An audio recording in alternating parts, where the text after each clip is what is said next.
So I wanted to make a video about mastering tapes using stereo tapes using Tascam Portastudio, and I wanted to make the video mainly because I am in the process of making a short run of 10 tapes of an album, a Humber Trader that's on my Bandcamp, and I wanted to work out a way to do it so I could just dub the tapes myself without paying to have them done, so I could just buy the tapes myself and dub them.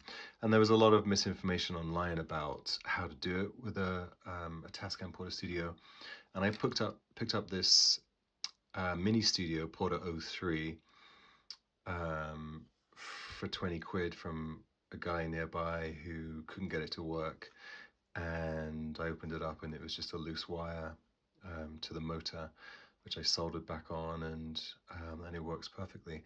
And the nice thing about the Porta 03s is they were made in the late 90s, so they're not very old. So the tape heads are going to be okay. They're not too overused, and you can see that this one doesn't look too bad. It's not too scratched up, so they tend to work really well still. Versus the older ones, the 414s that can get a bit trashed. And people want those 414s because they're blue. But I think the important thing to note about the Porta 03, and I'm not sure about the other Portastudios, but they were made so that you could play any tapes on them, any Philips standard stereo tapes. So you can actually listen to other people's tapes, cassette tapes on these, and also make your own cassette tapes. So they have a standard Philips left to right output on them on 2 tracks, and the B side on the bottom 2 tracks. So the A side goes in one direction, and then when you flip it, it uses the top 2 tracks, and the tape is going in the other direction when you get to the end of this tape, of course, from the A side. So that's what's really great about the 03. So I'm not sure if the other Portastudios do the same thing. Of course, it'll do 4 tracks, and you can choose where you're going to record your tracks to. If you wanted to make a 4-track mixtape of multiple instruments, 4 instruments coming in different times, 2 at a time. So there's 2 inputs on it, and they can be set to line or mic. And for this, I have it set to line because it's going to play out of Pro Tools on the computer. And I have track 1 pan left and track 2 pan right. And then on the selector here, I'm selecting track 1 for input 1 and track 2 for input 2. So left and right, track 1, track 2, left and right, pans left for the left and panned right for number 2 on the right. And I've got the gain of those 2 set to 12 o'clock, and over here I've just got them floating above the gray safe area, so they're on the 8, which is about plus, it says +30 here. So what I find is that when it's recording in, if the orange light gently flickers and doesn't peak and doesn't stay on, then it's perfect. It's a perfect volume. If it's too quiet and you've got the green light on, but the orange lights don't just touch and just don't flicker on, then it can be a bit too quiet. So that was something that people were talking about online. And the phase is good. So that's another thing that people were concerned about. These record correctly for Philips standard stereo playback, so any cassette. So I picked up these tapes online, these cassette tapes, and these are C60s, I believe, and because my album is 40 minutes long, and I could have got a cheaper tape that is maybe a C25 or a C20, and then split the album into two and done an A side and a B side. But I just wanted to do, it wasn't that much more at all to get a C60.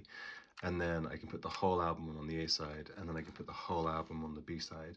So someone can just put it in and play the whole album through. And when they get to the end of it, they can flip it over and they can almost listen to, you know, a bit of fast forwarding, maybe almost listen to side B, which is the album again, without having to rewind it. And of course, when you record, you have to cover up the notches over here, which is the safety to stop you recording once you've got the tape at home and you try and play it back.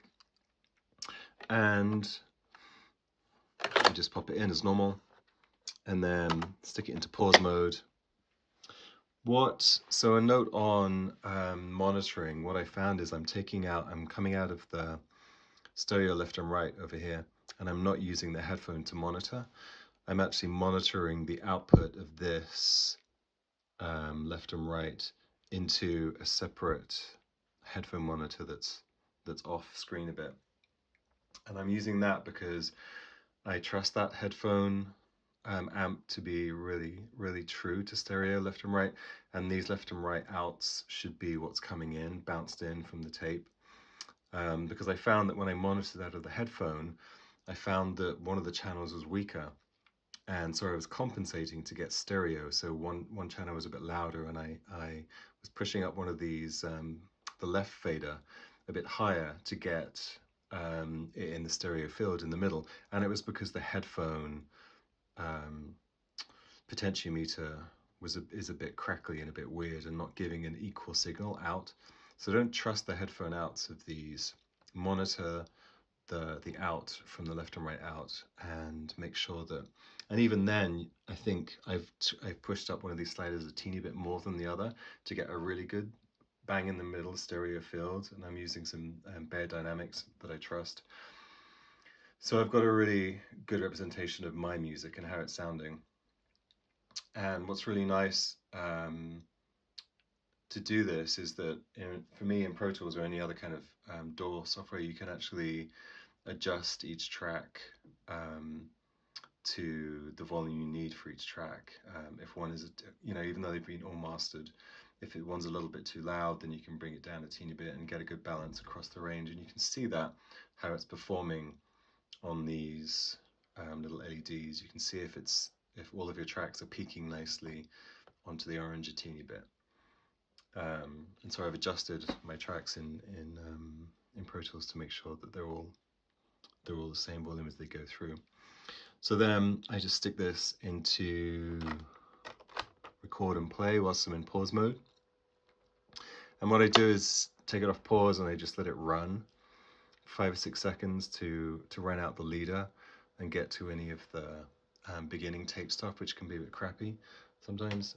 And then I hit pause and play on Pro Tools, and it'll start playing in to the tape and start recording.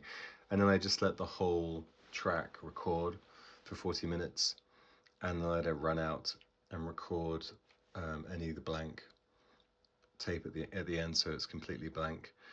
And when it's finished, I'll flip it over and I'll record B-side as well. So it's recording in real time, and each album takes 2 hours. A-side 1 hour and B-side another hour. 2 hours to record.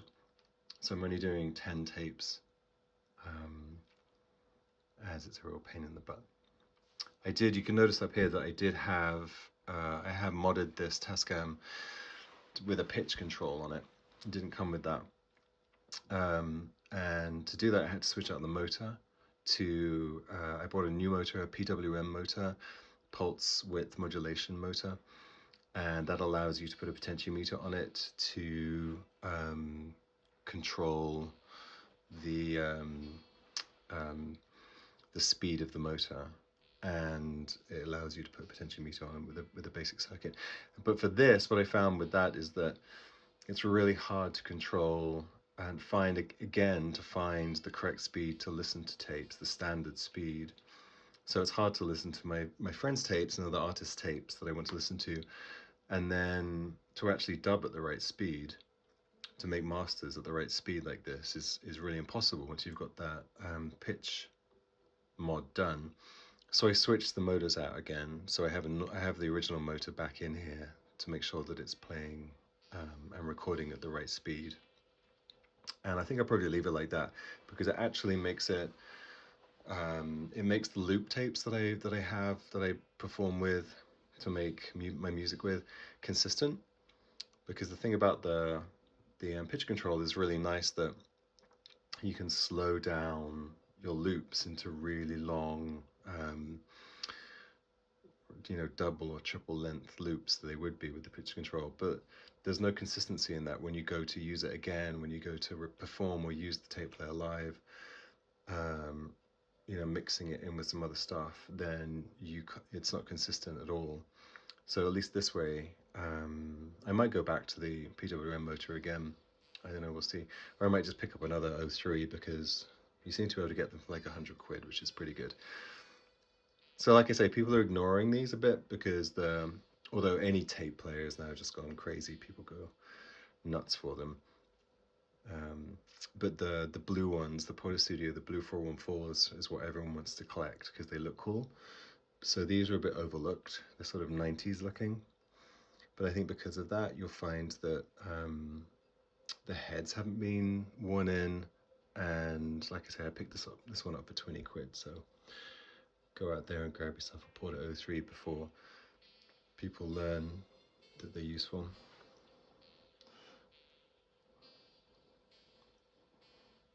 So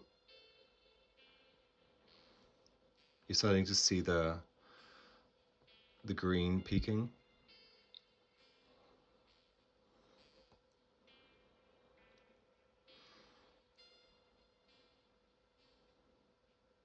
And occasionally you might see some orange peaking.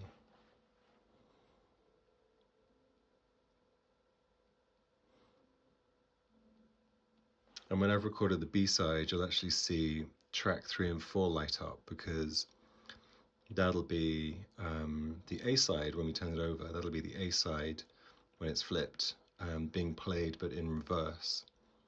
So you'll see it show up as track 3 and 4, and you can listen to it if you turn these volumes up, and you'll hear track 1 and 2 now being played through these number 3 and 4 lines, and you'll be able to hear it in reverse because you've got 2 tracks on the top of each other. Okay, that's it.